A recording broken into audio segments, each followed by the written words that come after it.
This story is titled, My Fiancée Abandoned Me Right at Our Wedding, saying I'm not her level and she wants a better life at 20.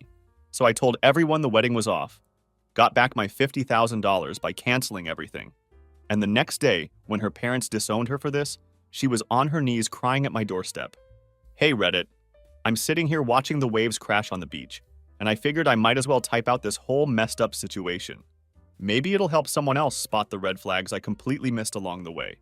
It's taken me 4 months to process everything enough to write it all down, but here goes nothing. My name is Marcus, I'm 30 years old, and Victoria was 27 when we'd been together for almost 4 years. Looking back, we were a classic case of opposites attract, I guess. She was always the wild one in our relationship, constantly suggesting these crazy, spontaneous ideas. She'd come home from work and say things like, "Let's drive to Miami right now," or "We should quit our jobs and backpack through South America." Meanwhile, I'm over here grinding away in mechanical engineering, working 55 to 65-hour weeks, trying to build something solid and stable for our future. That was our dynamic for the longest time. She brought the excitement and adventure, while I brought the stability and security. For a while, it actually worked really well between us. She'd tell me all the time how much she loved that I was dependable, how secure she felt with me around. She called me her rock, all that romantic stuff that made me feel like we were building something real together. For the first 2 years after we met, things were genuinely great. We had this perfect balance, you know? She'd push me to try new things, take these spontaneous weekend trips to places I'd never thought to visit, drag me to concerts for bands I'd never heard of but ended up loving. Meanwhile, I'd make sure we always had a safety net, a solid plan, and a way to get home if things went sideways. We complemented each other perfectly, or at least that's what I thought at the time. We moved in together after about a year and a half of dating. We found this decent apartment in the city, nothing too fancy, but it had this small balcony where we'd sit with our tea on weekend mornings, planning out our future together. We'd talk about kids, maybe getting a house in the suburbs someday, the whole American dream package. I even started putting money away for an engagement ring because I knew she was the one I wanted to spend my life with. I proposed after 3 years together, and we set the wedding date for the following year. I thought we were giving ourselves plenty of time to plan the perfect day, make sure everything was exactly how we both wanted it. But looking back now, those last few months before the wedding, man, things got really weird in ways I didn't want to admit to myself at the time. Looking back now, I can spot exactly when things started to shift. Victoria got really into Instagram about 6 months before our wedding, and I mean really into it in a way that felt obsessive. Suddenly, our normal weekend plans weren't aesthetic enough for her standards. Every restaurant we went to had to be photographable. Every activity we did had to look good as a story post. It wasn't just innocent social media use either. She'd spend hours meticulously editing photos, researching hashtags, and obsessing over her follower count like it was some kind of life or death mission. Our dinner conversations completely changed during this time. What used to be us talking about our day, our future plans, or just random stuff we found interesting became these long monologues from her about her growing brand. She'd go on and on about how she was just a few viral posts away from being approached by major sponsors, how she could see herself becoming a real influencer if she just played her cards right. I tried to be supportive, but honestly, it felt like I was losing the woman I fell in love with to this Instagram fantasy. Besides the social media obsession, she started picking fights about money constantly. Not about us not having enough money. We were actually doing pretty well financially. But she'd complain about how we deserved more, and how other couples our age were living these amazing, luxurious lives while we were just being boring adults. She'd scroll through Instagram for hours, showing me these couples who seemed to be on their 6th vacation of the year, living in these massive houses that looked like something out of a magazine. "Why can't we have that?" she'd ask me, shoving her phone in my face. "Look at Jessica and Mike. They just bought that incredible house in the hills, and now they're going to Thailand next month. When was the last time we did something exciting like that?" The thing is, I'm the only one in our relationship with what you'd call a real, stable job. Victoria worked this part-time marketing gig that was somehow too draining for her, even though it was only 10 to 4, 3 days a week. I never wanted to point this out directly because it felt like a jerk move, but honestly, the math wasn't adding up. "We'll get there," I'd tell her, trying to stay patient. "I'm working on that promotion at work, and we're saving for a down payment on our own place, but it takes time to build something real and lasting." She'd just roll her eyes at me and say, "You're so practical all the time. Don't you ever just want to take a risk and live a little?" The thing is, I thought I was taking risks. Committing to forever with someone. That's the biggest risk of all, isn't it? Putting deposits down on wedding venues, investing thousands of dollars in our wedding, merging our finances. Those all felt like pretty significant life moves to me. I still remember this joke she made about 2 months before the wedding that didn't really feel like a joke at the time. "You know what would be the perfect wedding gift?" she said with this laugh that sounded a little too serious. "A Tesla. We're about to be a power couple, right?" I laughed along with her, but something about the way she said it felt off, like she was testing the waters to see how I'd respond. Then came the whole bridal registry situation. I nearly had a heart attack when I saw what she'd put on there. We're talking about a $1,200 blender, $650 sheet sets, a $1,500 espresso machine. Stuff that was way beyond what I thought was reasonable for people just starting their married life together. When I gently suggested that maybe we should tone it down a bit, make it more accessible for our friends and family, she went completely off on me. She said we needed to start our marriage the right way, and that these were investments in our future. Yeah, because nobody's marriage has ever failed due to insufficiently expensive sheets, right? About a month before the wedding, Victoria started getting weirdly secretive with her phone. She'd take calls in another room, close the door behind her, and start texting at these odd hours when she thought I was asleep. Whenever I asked her about it, she'd brush it off saying it was just wedding surprises or bridesmaid drama that she didn't want to stress me out with. At the time, I wanted to believe her because what else was I supposed to think a month before our wedding? There was this one night about 3 weeks before the ceremony that really stuck with me. She came home late from what was supposed to be a final dress fitting at the bridal shop.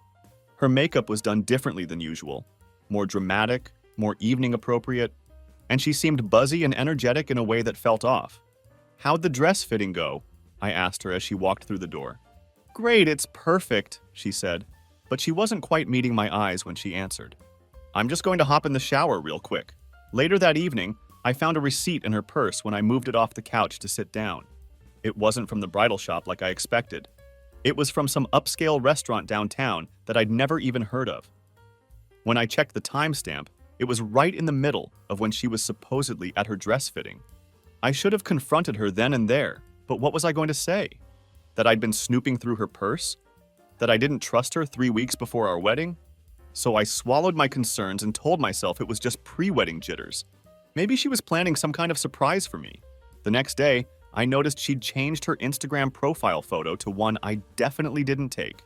It was this professional-looking shot where she was laughing and looking over her shoulder, like something you'd see in a magazine. When I asked her about it, she just casually said, "Oh, Lindsay took it when we were out shopping last weekend." Lindsay was her sister, who had suddenly started giving me these weird, knowing looks whenever we were in the same room together, like she was in on some secret I wasn't aware of. I started noticing other little things that didn't add up. New clothes would appear in her closet that I'd never seen her wear before. There was a different perfume sitting on her dressing table that definitely wasn't there the week before. I found receipts for Uber rides to places she'd never mentioned going to, but every time I tried to bring up these inconsistencies, she'd deflect immediately. "You're just stressed about the wedding," she'd say, or "Why are you keeping tabs on me? Don't you trust me?" Looking back on it now, that was classic gaslighting, but at the time it made me question whether I was just being paranoid. There was this particularly weird moment about 10 days before the wedding that should have been a massive red flag. We were at dinner with both sets of parents, going over the final arrangements and details. My folks were picking up about 75% of the total wedding costs, with her parents covering the rest. Throughout the entire dinner, her dad kept making these strange comments about my job prospects, asking detailed questions about my 5-year plan and what my retirement package looked like. It felt less like a future father-in-law getting to know me, and more like he was sizing me up as some kind of investment opportunity rather than welcoming me into their family. After dinner, during the car ride home, Victoria kept talking about how her friend's husband had just surprised her with a brand new Range Rover for their anniversary. "Isn't that so romantic?" she sighed, staring out the passenger window. "He really knows how to treat her right, you know." I remember gripping the steering wheel a little tighter and saying, "I think romance is about more than material gifts. It's about being there for each other through thick and thin, supporting each other's dreams." She just continued staring out the window and said, Yeah, but a Range Rover doesn't hurt either. I should have known right then what I was really dealing with. But love makes you stupid, I guess. Fast forward to the actual wedding day. I woke up early that morning feeling genuinely excited despite all the weird tension and red flags from the previous few months. This was it, the start of our life together as husband and wife. I told myself that all that other strange stuff would just fade away once we were actually married, that we'd get back to being the team we used to be. That's what I kept telling myself anyway, trying to stay positive on what was supposed to be the best day of our lives. Around 9 a.m., I sent her a text message. "Good morning, love. I can't wait to see you walk down that aisle today." No reply came back, which I initially figured was normal. She was probably busy with hair and makeup appointments, getting ready with her bridesmaids, all that typical wedding morning chaos. But then an hour passed, then 2 hours, and still nothing. I tried calling her phone, and it went straight to voicemail. I called again a few minutes later, and again, nothing but voicemail. That's when I started getting this sick, twisted feeling in my gut that something was seriously wrong. This wasn't like Victoria at all. Even during our worst arguments, she'd always respond to texts eventually. I tried calling her bridesmaids' numbers, but those calls weren't being answered either. This was getting weird in a way that made my chest feel tight with anxiety. By noon, I was seriously freaking out. The wedding was scheduled for 2:30 p.m., and I had no idea where my bride was or what was happening. I called her mom's phone, straight to voicemail. I called her sister Lindsay. No answer there either. It was like Victoria's entire family and bridal party had just vanished off the face of the earth. My best man Tyler was trying his best to keep me calm during all this chaos. "Dude, you know how crazy these wedding mornings get," he kept saying. Their hair and makeup probably started running late, and now they're all rushing around with their phones on silent, trying to catch up.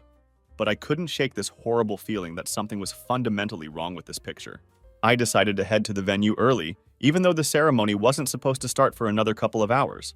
When I got there, I found Victoria's parents already present, and they seemed weirdly chill about everything. Too chill, if you know what I mean. I walked up to them and asked if they'd seen Victoria or knew where she might be. Her mom gave me this fake smile that looked like it was painted on and said, "Oh, she's just feeling a little overwhelmed. You know how brides get on their big day." But she wouldn't make direct eye contact with me when she was talking, which immediately set off alarm bells in my head. Her dad barely even looked in my direction. He just muttered something vague about cold feet and walked away from our conversation like he couldn't get away from me fast enough. That's when I started noticing them whispering to each other in these hushed, urgent tones. They kept checking their phones obsessively, like they were waiting for some kind of important update. Something was definitely going on, and they clearly knew more than they were telling me. I managed to overhear her mom saying something like, "She hasn't texted back yet. What if she..." Before they noticed me standing nearby and suddenly stopped talking completely. The whole situation was becoming more surreal and concerning by the minute. I walked outside to get some air and tried calling Victoria's best friend. "Hey, have you heard from Victoria today?" "I can't seem to reach her anywhere," I said, trying to keep my voice steady.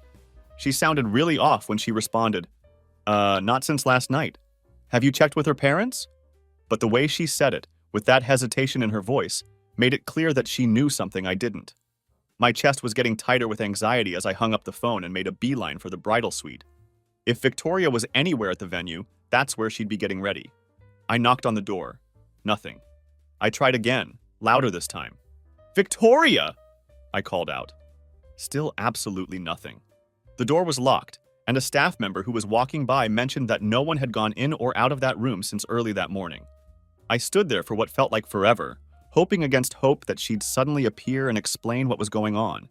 She didn't. I went back inside the venue, and the wedding coordinator was starting to ask me timeline questions about when we'd be ready to begin. The florist wanted to know where exactly to set up the final arrangements, and the photographers were arriving and setting up their equipment. Still, there was absolutely no sign of my bride anywhere. The whole situation was becoming more nightmarish by the minute. By 2 p.m., our wedding guests were starting to arrive and take their seats. My entire family was there, looking increasingly concerned as they noticed the obvious absence of the bridal party. Victoria's extended family was trickling in as well, casting these curious glances around the venue like they were trying to figure out what was happening.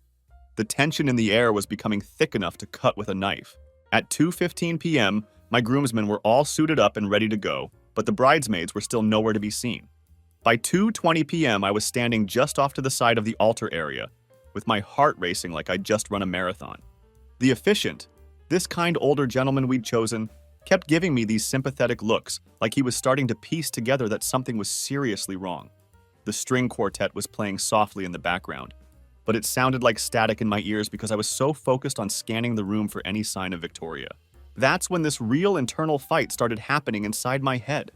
What the hell was I supposed to do in this situation? Should I go out looking for her?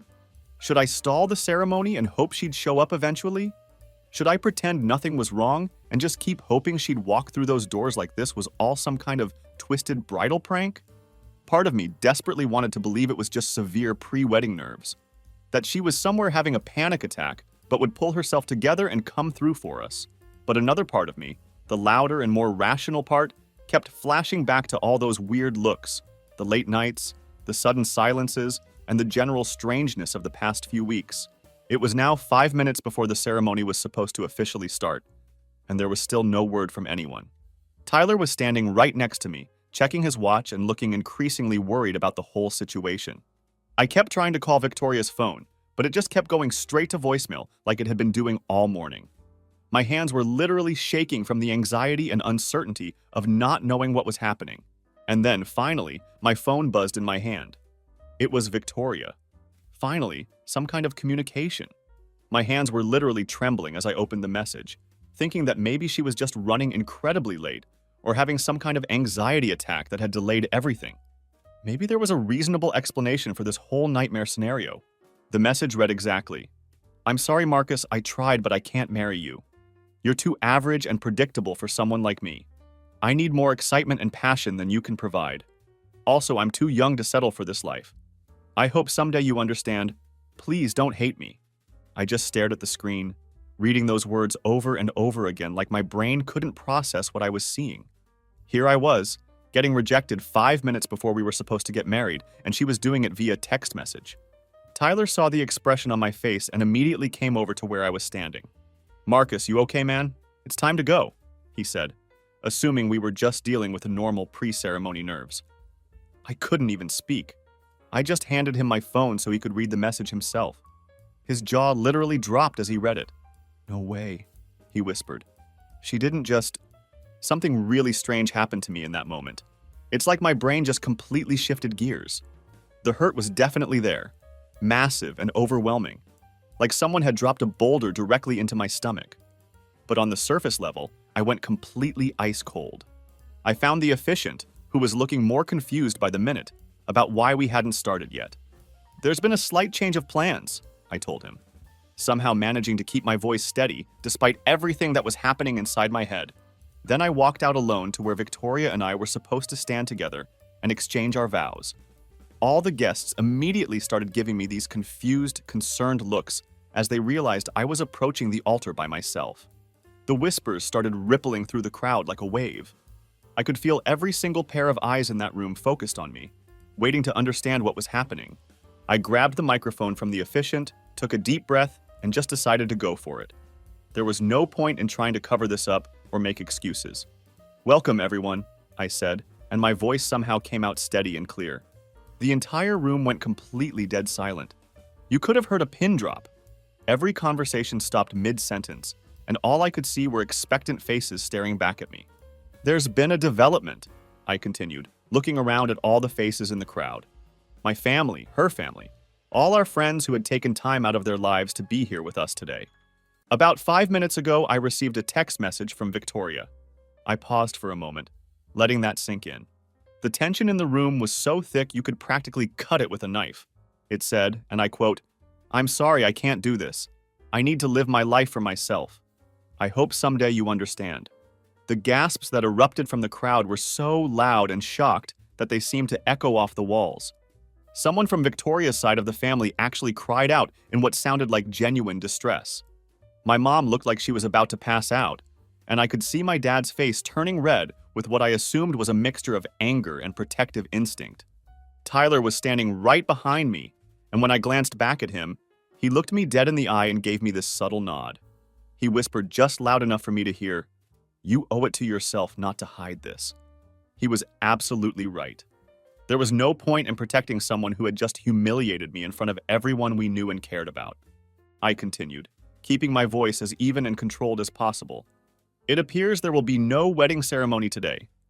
Victoria has made her choice and she's decided not to be here. I let that statement hang in the air for a second, giving everyone a moment to fully process what I was telling them. The silence was deafening, and I could see people looking around at each other, trying to figure out how to react to this unprecedented situation. However, I said, raising my voice just a bit to make sure everyone could hear me clearly, everything here is already paid for. The food is ready, the band is set up and ready to play, and honestly, all of you took time out of your lives to be here today. I raised the glass of water I'd been holding. I didn't trust myself with anything stronger at that particular moment. So tonight isn't going to be a wedding reception, but it's still going to be a celebration. We're going to celebrate honesty, even when it's brutal and hurts like hell. We're going to celebrate dodging what could have been a catastrophic bullet. And most importantly, we're going to celebrate the support of real friends and family who show up when it matters. I raised that water glass higher and looked around the room at all these people who genuinely cared about me.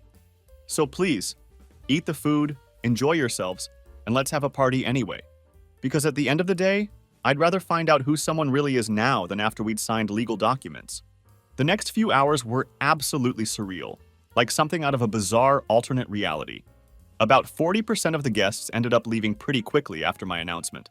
Most of Victoria's family and friends practically ran for the exits, like the building was on fire. Her parents and her sister Lindsay were among the first ones out the door, and they couldn't make eye contact with me as they hurried past. But here's the thing that really surprised me. The majority of people actually stayed. My dad was one of the first people to reach me after my announcement. He grabbed me in a hug that nearly cracked my ribs, holding on like he was trying to transfer some of his strength directly into me. "Her loss, son," he whispered in my ear, his voice thick with emotion. "This is a huge loss for her, and someday she's going to realize exactly what she threw away." The party that followed was incredibly weird at first. Nobody really knew how to act or what the appropriate response was to this completely unprecedented situation. The first 20 minutes or so were just people coming up to me with these pitying, sympathetic looks, offering these awkward condolences like someone had actually died. "I'm so sorry this happened to you," they'd say. "What a horrible thing to do to someone. You're definitely better off without her." I just kept nodding and thanking them for coming, trying to redirect the conversation whenever possible. "Have you tried the canapés yet?" I'd ask. The chef said they're his specialty. But after a while, something in the atmosphere started to shift. Tyler and my college buddies surrounded me like some kind of personal hype squad, joking around, teasing me, and pulling me into their positive energy instead of letting me wallow in the tragedy of it all. One of them suddenly yelled out, "Well, we're all dressed up in our best clothes, so we might as well party. She's the one who lost the better man here." And somehow, that comment cracked the tension wide open like breaking through ice. Someone managed to hijack the playlist and started playing more upbeat music. The wedding band got the memo and adjusted their setlist accordingly. Next thing I knew, people were actually dancing. Drinks were flowing freely, the canapés were disappearing from the tables, and the room had stopped feeling like a funeral wake. It was becoming something completely different, something I never could have imagined. My cousin Jenny, who's always been the bold one in our family, clinked her glass and stood up to make an impromptu toast. "To Marcus," she announced loudly enough for the whole room to hear, "who just showed us all what real class looks like in an absolutely impossible situation." The cheer that went up from the crowd was genuine and supportive, and it turned the whole event into this bizarre but surprisingly therapeutic "you're better off without her" celebration. My Aunt Linda, who'd gone through her own rough divorce a few years back, came up to me during one of the quieter moments between songs. "You know," she said, putting her hand on my arm, "I spent years and years trying to make it work with someone who was never going to appreciate what I brought to the relationship. You just skipped all that heartache and wasted time in one single day. It hurts like hell right now, but trust me on this. You're going to look back on this day and realize it was actually a gift." Meanwhile, I was still trying to wrap my head around the financial reality of what had just happened. We're talking about $65,000 plus that had just gone straight down the drain. The venue costs, catering for 160 people, all the flowers and decorations, the matching suits for the groomsmen, the non-refundable honeymoon package to Belize, all of it completely gone. And most of that money had come from me and my parents, since Victoria always seemed to have mysterious bill issues or financial emergencies whenever it came time to contribute to major expenses. Around 10 p.m., when the party was still going strong, I managed to slip away for a few minutes to collect myself. I went into this little coat room off the main hall and just sat there in the darkness, trying to process everything and just breathe normally. That's when it all hit me at once. The humiliation of being rejected in front of everyone we knew. The betrayal of someone I'd trusted completely. And the sheer disbelief that this was actually my life now. I put my head in my hands and gave myself exactly 5 minutes to completely break down. I actually checked my watch and everything. 5 minutes of total weakness. And then I'd go back out there and face everyone again. Tyler found me just as I was coming out of the coat room, probably looking like I'd been through an emotional blender. "You doing okay?" he asked, though we both knew that was kind of a ridiculous question under the circumstances. "Yeah," I lied, because what else was I supposed to say?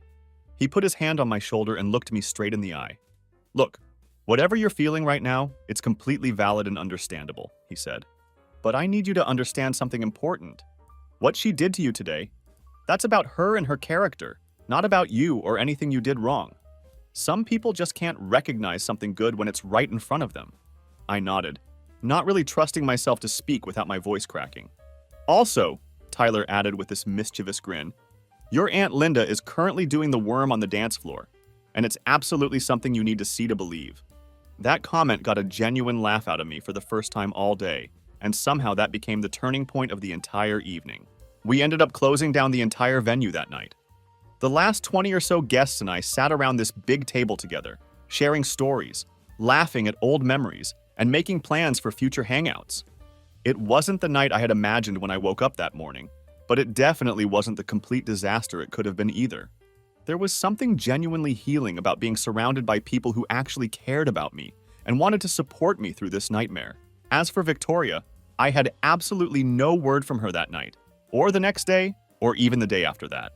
It was complete radio silence from her end, like she had just vanished off the face of the earth after sending that devastating text message. I went back to my apartment, our apartment technically, though she had moved most of her belongings to a bridal suite at her parents' place during the week leading up to the wedding. The place felt completely hollow and empty without her presence there. I couldn't bring myself to sleep in our bed for the first couple of nights. Just looking at it reminded me of all the conversations we'd had about our future together, all the plans we'd made, all the dreams that had just been shattered in a single text message. I ended up crashing on the couch for 2 nights straight, barely sleeping and definitely not eating properly. My mom came over on the 3rd day after everything happened. She took one look at me and the pile of untouched dishes sitting in the sink, and immediately went into full protective mom mode.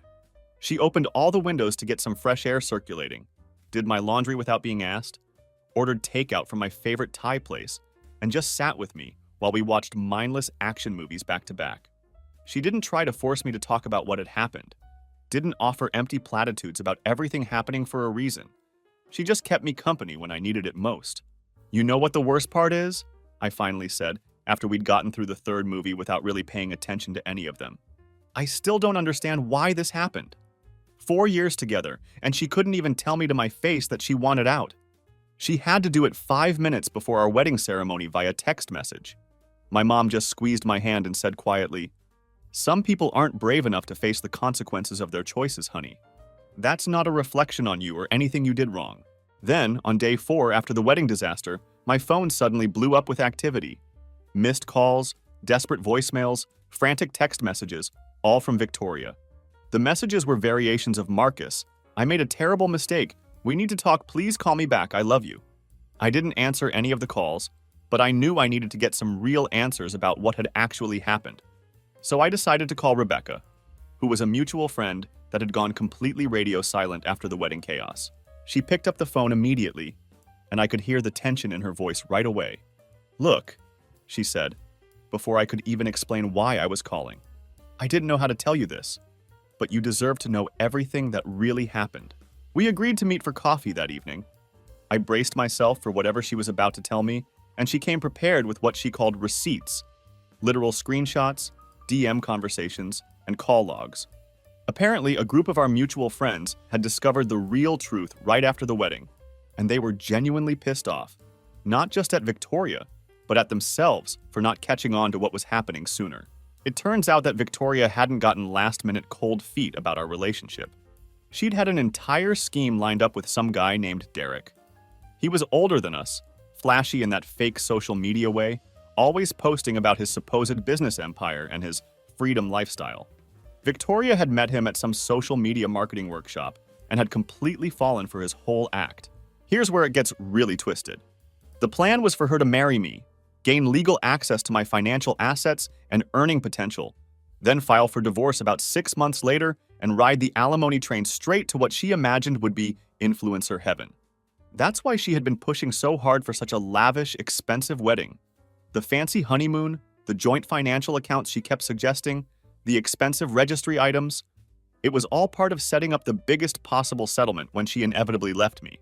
Derek had been feeding her all these lines about elevating her brand and securing the bag, as she apparently called it. He thought I was some kind of silent cash cow because of the wedding budget and my job. He assumed that I came from serious family money and that Victoria would be able to walk away from our marriage with a substantial financial settlement that they could then invest in their dream content creation empire together.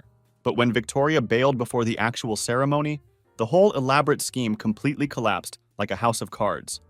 I tracked down her former roommate, someone I barely knew, but who had quietly reached out to Tyler after everything went down. We ended up talking over the phone, and she confirmed everything Rebecca had told me. Plus, she added this absolutely incredible detail that made the whole situation even more pathetic. Derek had completely ghosted Victoria the second he found out that we never actually signed a marriage certificate. No marriage meant no shared assets, no potential alimony payments, no financial leverage whatsoever.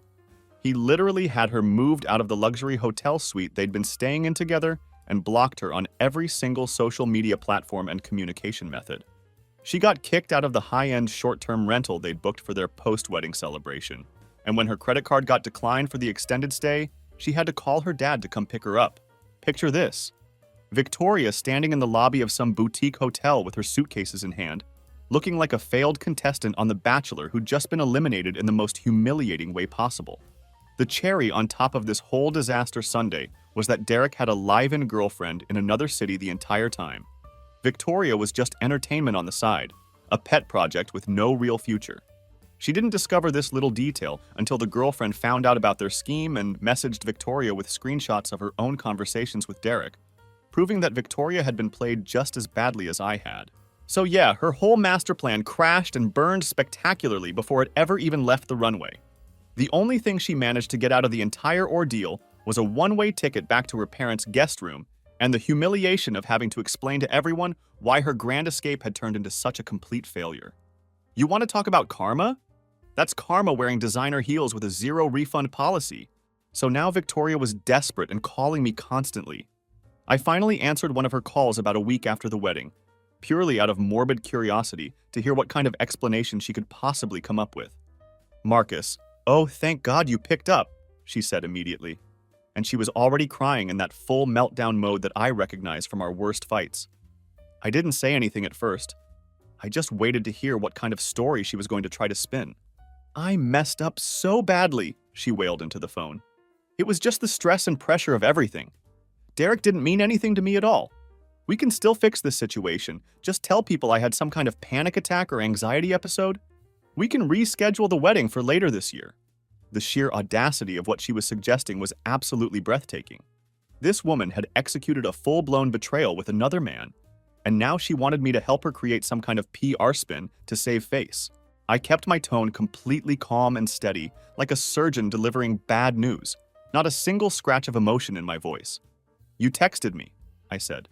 "You texted me that you were rejecting me because I wasn't good enough for you. You had your little escape route all planned out with another guy. There's absolutely nothing to fix here, Victoria. Game over." She immediately broke into complete hysterics at that point. "No, Marcus, don't say that," she sobbed. "It was all just a terrible mistake.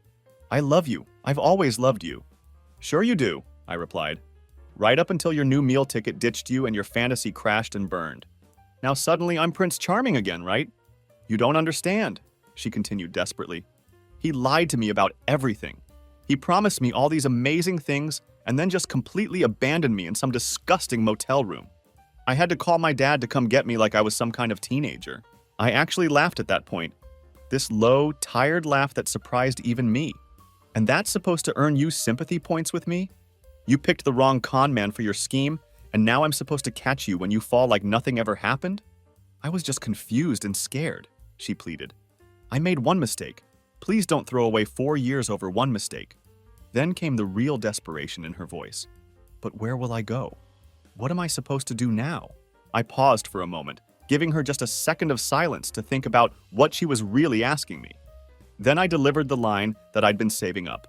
Frankly, my dear, I don't give a damn. And then I blocked her number on everything. The next morning, I woke up to an email from Victoria's mom with the subject line, "You owe us." I should have just hit delete immediately, but I'm apparently a sucker for witnessing complete delusion in action. So I opened it up to see what kind of nonsense they were peddling now.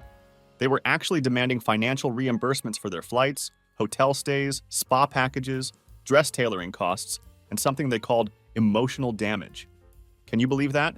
They claimed that I should reimburse them for allowing the wedding to go forward when I apparently clearly knew Victoria wasn't ready for marriage. Right, because apparently I'm psychic now and should have somehow predicted that their daughter was planning to scam me and run off with another man. The best part of this absolutely unhinged email was the ending. We expect full compensation within 14 days, or we will be forced to take further legal action against you. I read that email twice, then actually checked my calendar to see if it was April Fool's Day. It wasn't. The level of entitlement and delusion was so extreme that I almost couldn't believe real human beings had written and sent it. My lawyer's response was beautifully concise, just one sentence. No legal basis for any claims. Please stop contacting Marcus immediately. But apparently that wasn't enough to deter Victoria's family from continuing their harassment campaign. Then her dad, who had been stone silent throughout my entire 4-year relationship with Victoria, suddenly grew a backbone and decided to call me at midnight. He was clearly half drunk and absolutely furious when I answered the phone. "You humiliated my daughter in front of everyone," he slurred into the phone. "You are the one who made her run away from you and your boring ass life. You ruined our family's reputation in this community, and you owe us compensation for that. You'll be hearing from my lawyer very soon." I told him, "I can't wait to hear from your lawyer, but honestly, I'm still waiting for that call." Then I hung up on him because I wasn't about to waste any more time listening to that nonsense. Over the next week, I got a flood of rage-filled text messages from phone numbers I didn't recognize. The most entertaining part was when Victoria's sister Lindsay tried to send threatening DMs to Tyler, with some vague threat about exposing the truth online if I didn't do the right thing and help Victoria out of her situation. Tyler screenshot that message and posted a video of himself doing a backflip off a pier with the caption, "This you, legend?" which I thought was the perfect response to their ridiculous threats. But what absolutely blew my mind throughout this entire circus was that none of them, not Victoria, not her parents, not her sister, not a single member of her family, ever acknowledged what Victoria had actually done to me. Not once in their alternate reality version of events was there any recognition that she had betrayed me, lied to me, and abandoned me at the altar for another man. In their twisted narrative, I was somehow the villain for telling the truth about what happened, for not funding her getaway car, and for not quietly rolling over and letting their daughter completely wreck my life. Her mom even had the incredible nerve to suggest in one of her unhinged follow-up emails that it was actually my fault Victoria had run away in the first place. "If you had just been a little more generous with Victoria," she wrote, "maybe she wouldn't have felt the need to look elsewhere for what she needed. She was under tremendous pressure to live up to your standards and expectations." Right, because apparently not buying her a Tesla and not setting up her dream influencer lifestyle on a silver platter somehow counts as emotional abuse. I didn't realize that being financially responsible and not tossing Range Rovers around like party favors was what drove her to cheat, lie, and bail on our wedding 5 minutes before the ceremony. I swear the Olympic Committee should have handed Victoria's entire family gold medals for the mental gymnastics they were performing to avoid taking any responsibility for what had actually happened. A couple of days later, and true to her word, the rumor mill was in full swing. It was obviously being fueled by Victoria and Lindsay, who were apparently working overtime to rewrite the narrative of what had actually happened. I started hearing through mutual friends that I was somehow the bad guy in this entire situation. According to their version of events, I was controlling and emotionally abusive, I had put way too much pressure on Victoria throughout our relationship, and here's my personal favorite revision of history. I had secretly called off the wedding myself, but somehow framed her for it. The text message I'd received from her? Oh, that was apparently taken completely out of context or sent under duress, according to their spin.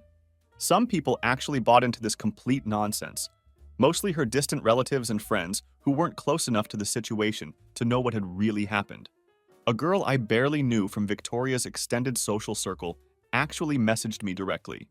"I always knew there was something off about you. No wonder she couldn't go through with marrying you."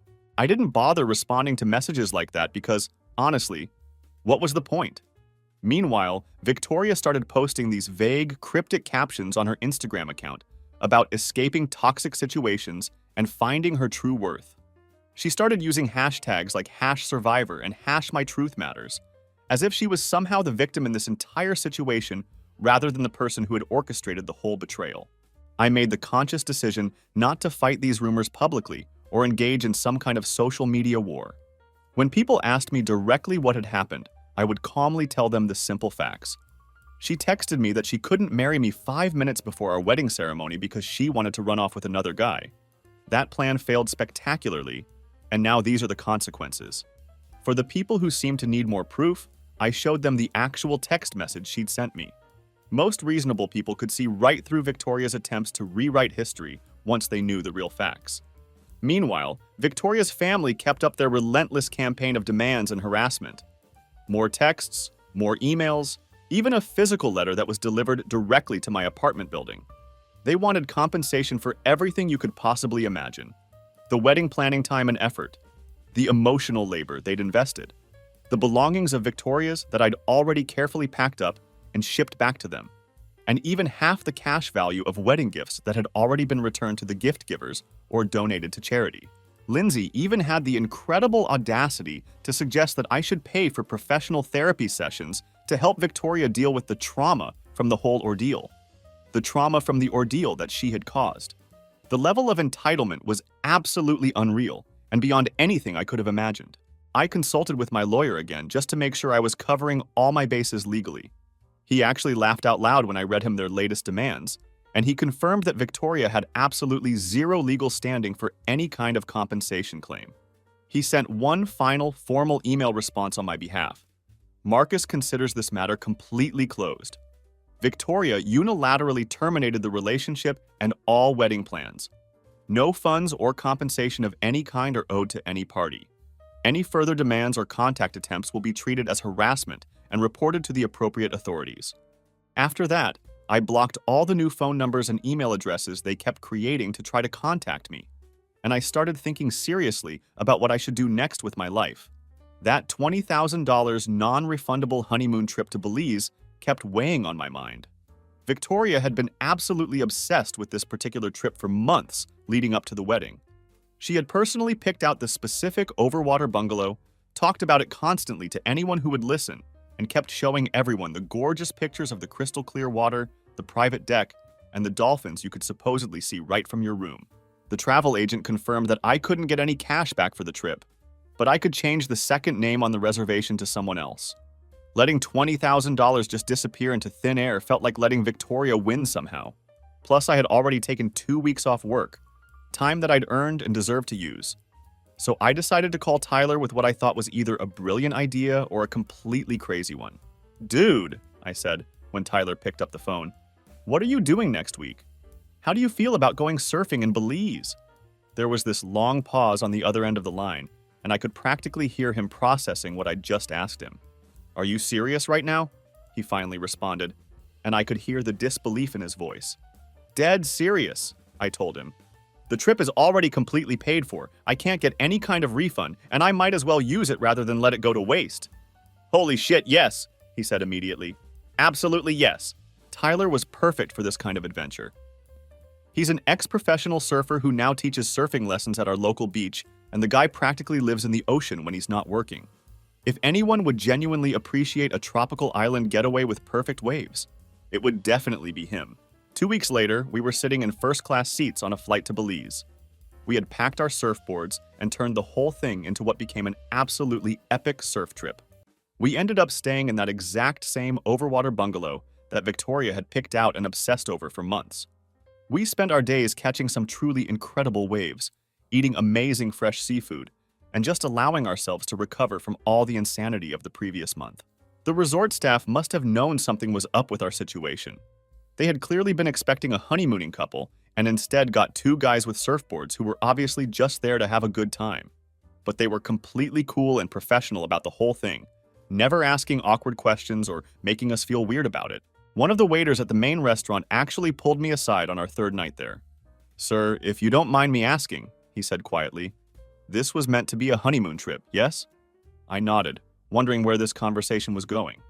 He leaned in closer and said, "My wife left me 2 days before our wedding for my cousin. It gets better, and you're doing exactly the right thing by coming here anyway."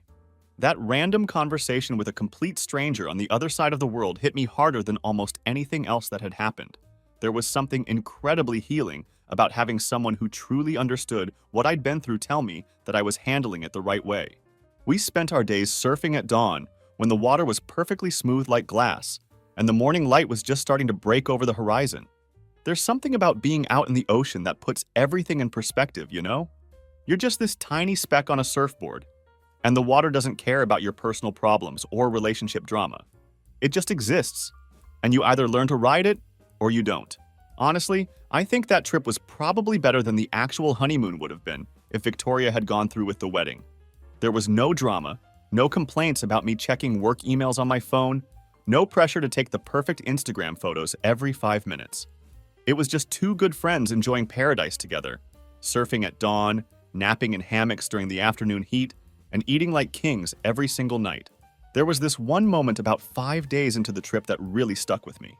We were sitting on the deck of our bungalow, watching this absolutely spectacular sunset with cold beers in our hands. Tyler looked over at me and said, "You know what's crazy about this whole situation?" I asked him what he meant.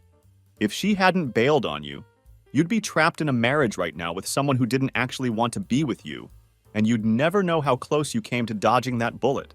He was absolutely right. As painful and humiliating as Victoria's exit had been, at least it happened before we'd signed any legal paperwork, before we'd had kids together, before we'd gotten joint mortgages or merged our lives so completely that separation would have been even more catastrophic and expensive. The day before we were scheduled to fly home, I posted exactly one photo on my private Instagram account. It was just me and Tyler with our surfboards under our arms, grinning like idiots in front of that stunning blue water. My caption was simple: "New tides, better rides." I didn't tag anyone, didn't mention weddings or relationships or any of the drama. It was just a positive moment I wanted to remember. Of course, within hours, one of our mutual friends had screenshot the photo and sent it directly to Victoria. Word got back to me through the grapevine that she had cried for hours when she saw that post. But here's the thing. They weren't tears of genuine regret or sadness about losing me. They were tears of pure entitlement and jealousy. How dare I be enjoying the trip that she was supposed to have taken? How dare I be happy and moving on with my life? I'm not going to lie. Hearing that she'd had a complete meltdown over my Instagram post gave me a deep sense of satisfaction. Not because I wanted her to suffer exactly, but because it confirmed something really important that I'd suspected. She wasn't actually sad about losing me as a person or regretting the relationship we'd had. She was sad about losing the lifestyle and the financial security that she'd thought I would provide for her. And that realization made me even more certain that I had dodged a nuclear missile rather than just a regular bullet. And yeah, it's been about 4 months now since everything went down. The dust has finally settled on the whole situation. The ridiculous demands from Victoria's family stopped completely after my lawyer sent that final email. The smear campaign they tried to run against me on social media fizzled out pretty quickly too. It turns out that when your story is full of holes and inconsistencies, and the other person just sticks to telling the simple, verifiable facts, people figure out the truth pretty quickly on their own. I heard through the grapevine that after Derek dumped Victoria and she realized I definitely wasn't taking her back, she ended up staying with her sister Lindsay for a while. Apparently, that living arrangement turned into a complete disaster pretty quickly. Victoria expected Lindsay to support her both emotionally and financially during her recovery period. She didn't bother looking for work, complained constantly about how unfair her life had become, and basically treated Lindsay's place like it was some kind of free hotel with room service included. That arrangement lasted about 2 months before Lindsay finally got fed up and kicked Victoria out. Even sisterly love and family loyalty have their limits, apparently. According to our mutual friends who stayed in touch with Lindsay, living with Victoria during that time was an absolute nightmare. She would sleep until noon every single day, leave dirty dishes everywhere throughout the apartment, and spend hours on her phone scrolling through Instagram and crying about how her life was supposed to be so different from what it had become.